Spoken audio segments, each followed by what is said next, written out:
Hi hello friends, welcome back my channel. இப்போ நம்ம பாட்டில் ராதான்ற படத்தை பற்றின ரிவ்யூ தான் பார்க்க போகிறோம். கதையோட நாயகனா ராதாமணி கொத்தனார் வேலை செய்கிறாரு. இவர் எப்போதும் குடிச்சிக்கினே ஏதாவது ஒரு பிரச்சனையை உருவாக்குதே இவரோட முக்கியமான வேலையாக இருக்குது. ராதாவால் பாதிக்கப்பட்ட மனைவி ராதாவை மறுவாழ்வு மையத்தில் சேர்த்து விடுறாங்க. மறுவாழ்வு மையத்தால் இவங்களை நடத்தும் விதம் மற்றும் ஒரு சில காரணங்களால் இவரால் இருக்க முடியாமல் போகுது. எப்படியாவது இங்கேருந்து வெளியேற வேணும்னு நினைக்கிறாரு ராதா. இவரை மறுவாழ்வு மையத்தில் சேர்த்ததால் மனைவி மீது பெருங்கோபம் இருக்குது. கடைசியில் ராதா குடியை விட்டு வெளியே வந்தாரா இல்லையான்றது தான் படத்தோட கதை. இந்த கதையை அறிமுக இயக்குனர் தினகரன் சிவலிங்கம் இயக்கியிருக்காரு.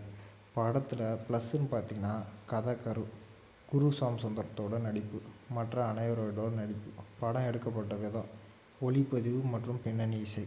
படத்தில் மைனஸ்ன்னு பார்த்திங்கன்னா சுற்றி வளைக்கிற திரைக்கதை.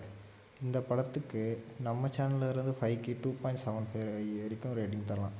தொடர்ந்து நம்ம சேனலை லைக் பண்ணுங்கள், ஷேர் பண்ணுங்கள், கமெண்ட் பண்ணுங்கள், சப்போர்ட் பண்ணுங்கள்.